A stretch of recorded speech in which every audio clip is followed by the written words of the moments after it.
美科技战再起哦，再度的引爆。现在呢，川普禁晶片设备卖中企，真的能够限制住中国大陆吗？再来，中国大陆也对美国技术限制，这一次阻止的是 Meta 收购 Manus，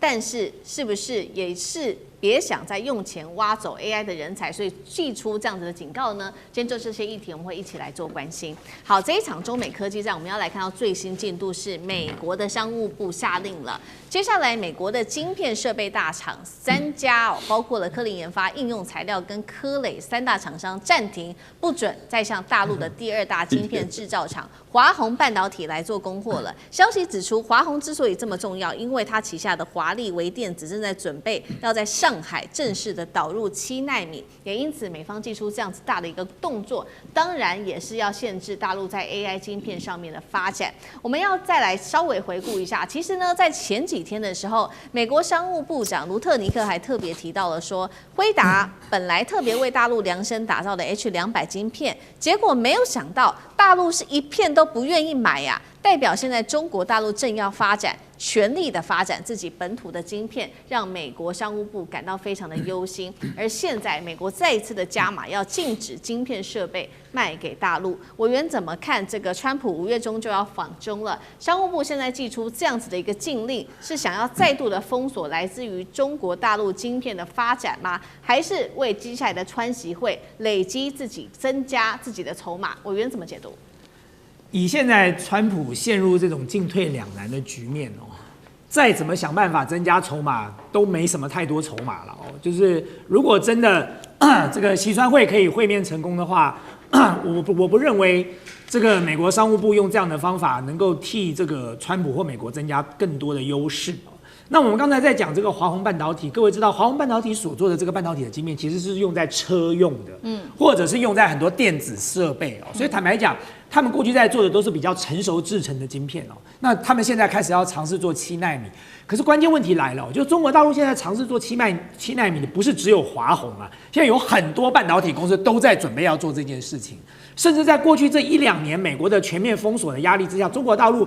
不但是半导体现在要推动全面的国产，它现在连光刻机也要推动全面的国产了。我记得是在去年年中吧，我们那时候就看到一个资讯说，华为的任正非秘密的用高薪挖了一大批全球的华裔的这个涉及到所谓的光刻机技术的科学家回到了华为哦，他们在特定的地方有很好的待遇跟很好的条件，开始全面的攻克光刻机的技术哦。所以其实卢特尼克这样的一个引诱不是没有道理的哦，就是事实上，当这个 NVIDIA 开放了 H200给中国特供版之后，中国大陆是全面要求国有企业不准购买的哦。那么最主要的原因是什么呢？最主要的原因是因为当国有企业不要去这个购买 H200的时候呢，他们就可以摆脱 NVIDIA 长期以来的这个生态圈啊，叫做CUDA的这个限制啊。就好像我说，我们的手机，如果你用 Android 系统用久了，你要换到另外一个作业系统，你就不习惯。那现在的状况就是如此。如果你持续的用 Android，那你用的越久，你就越难换到另外一个系统去了哦。比如说你要换到了华为的系统，可是呢，这中间有一个转换的过程。对，那你要做这件事情，只有一个办法，你就逼大家现在全部都用新的系统了。那大家就会在这个新的系统里头开始这个习惯使用。同时，这个系统里头呢，更重要的一点是生态。你在 Android 里头，你有这个 Google 这个 Store Play 啊，你可以在里头买你要的这些 APP， 这就是一个生态系统啊。就我有一些产品放在这里，我有一些技术的研发，我在这个平台上。可是如果你用久了，你就没有办法去这个培养另外一个生态系统了。所以现在华为的生成 910C 甚至像 910D， 他们现在在做的几件事情，第一，他们利用晶片设计的方式，尽量的降低功耗。尽量的提升效能哦，他们让晶片做叠加，用新的这个设计方式。那第二个最重要的是说，他们也在发展自己的作业系统啊。可是这个作业系统要有人用啊，没有人用，你怎么去测试这中间的 bug 在哪里？没有人用，你怎么会去形成生态系呢？所以其实中国大陆很强硬的哦，目前为止就在硬推这件事情。因此我不认为这个美国能够对中国大陆的科技封锁做到什么样的一个程度啊。那当然更重要的一点是我这段时间在中国大陆国内，我也去拜访过腾讯，也拜访过小米，我也私下跟比如说字节的这个火山引擎的这些朋友，跟阿里云的朋友在聊天。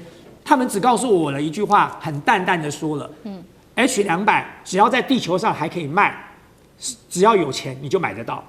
所以呢，你说美国现在要去封锁，可以，他就把黄仁勋的那个仓库关起来，然后把它锁起来，不要到地球上去卖，否则呢，他不管卖到哪里。中国大陆的这些厂商，他只要有钱，他只要想买，他都买得到的。好，所以我们看到，其实大陆现在是在强化自己的晶片的自主化发展，还包括了在 AI 的自主化上面的自产自己生产、自己发展。那另外一方面，我们看到中国大陆也开始针对了许多的企业开始祭出了制裁，也就是这一次科技战的一环。因为中国最新宣布禁止呢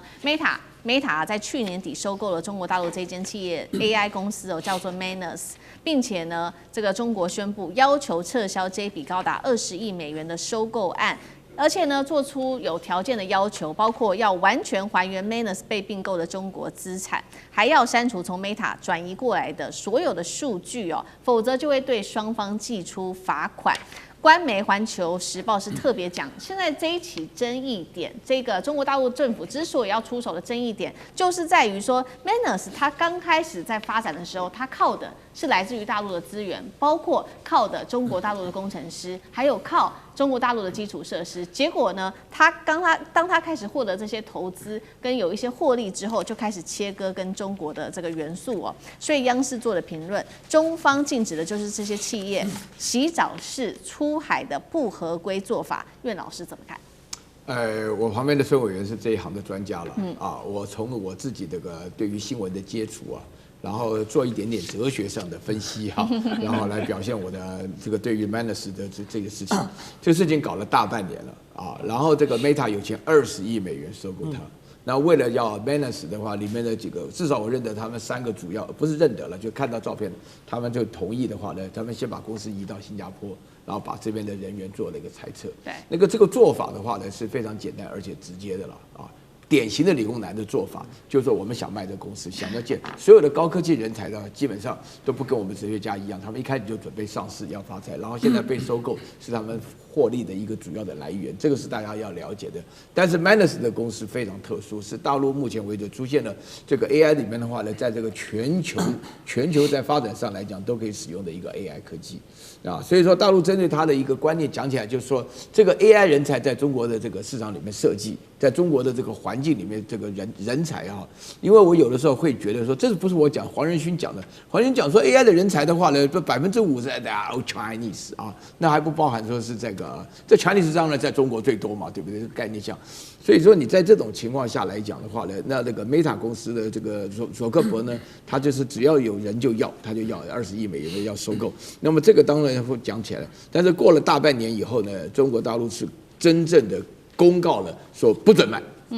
不准卖的话呢，就是有几点要值得分析。他现在首先第一个明面上的理由的话呢，就是国安问题。国家安全的问题，其实这个讲起来的话呢，真的有一点让人难过，因为我们每次听到任正非讲到，全世界各地的人才都来替华为工作，那这个概念的话呢，那个佐克伯也可以讲说，全世界各地的 AI 人才都可以为我们的 Meta 做事，其中包含 Manus。所以说这个国家安全问题，就是如果美国玩国安牌，我们刚刚讲到 H200，那这个结果就是这个样子。大陆说我也跟你玩国安牌嘛，我们就是稀土跟人才。就是这种情况，原来是稀土，现在是人才，人才不准去。当然 ，Manus 那些人的话呢，要赚钱。那另外一个就是技术主权，就是大陆会觉得说，我们现在在整个 AI 的追求上来讲，就是还差一点点。那么我们现在不能够遗失这些人才。那另外最重要的是，这个 Manus 在大陆已经运作了一段时间，它有涉及到数据安全的问题。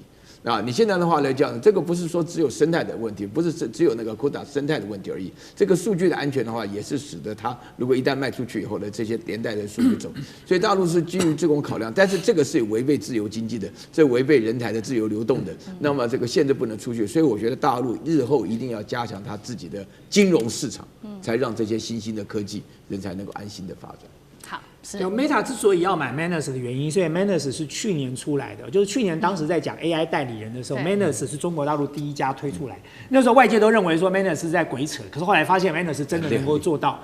但是我觉得很好奇的就是 Meta 就算花了20亿买了 Manus 它也不见得得到任何的好处的原因，是因为接下来你们应该都听过最近养龙虾，今年最流行的已经不是 Manus 了，叫做 Open Cloud 咯。就养完龙虾之后，马上随后2个月又开始龙虾也被淘汰了，现在叫做 Hermes Agent。所以在 AI 代理人这条路上，其实马上就会走得更远了啦。所以这个20亿哦，对 Meta 来说，最后极有可能是竹篮打水一场空。但是就如同刚才这个教授所提到的问题嘛，就是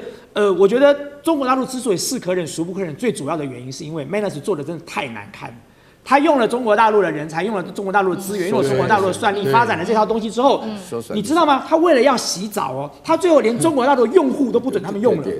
他就完全跟中国大陆切断了哦，这才是中国大陆觉得是可忍孰不可忍的原因哦。所以如果你要问我一个 AI 界的这个同仁来讲的话，以我一个 AI 界的这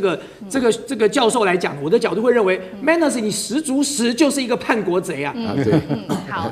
我只是没有把这个话说得很清楚，因为我认为自由市场在科技发展，自由市场是很重要的。对 ，Manus 就是做的，大家认为说实在是太难看了，就是赚钱之后就把原本的这些中国大陆元素一脚踢开。那另外一方面，我们来看到这场科技战也。现在最新呢是来自于《时代》杂志公布的2026最具10大影响力的企业，中国有3家，美国6家，法国1家，中国是字节跳动跟阿里巴巴等等。那美国包括亚马逊、OpenAI、Meta 等等。那现在可以看出来 ，AI 的领头羊绝对是美中，但是现在又认为说美国现在科技有许多的问题，今年裁员的人数高达10万人哦，因为这个成本实在是太高了，一直在烧钱，被视为难道是庞氏骗局吗？接下来可能会有泡沫化的风险。AI 到底是美国的产业新引擎还是隐形炸弹？干哥怎么解读？所以 Manus 到底可不可恨哈？你就可以看啊，美国参议员华伦啊，他开一个听证会，他说。AI 产业如果再这样一边烧钱一边砍人的话，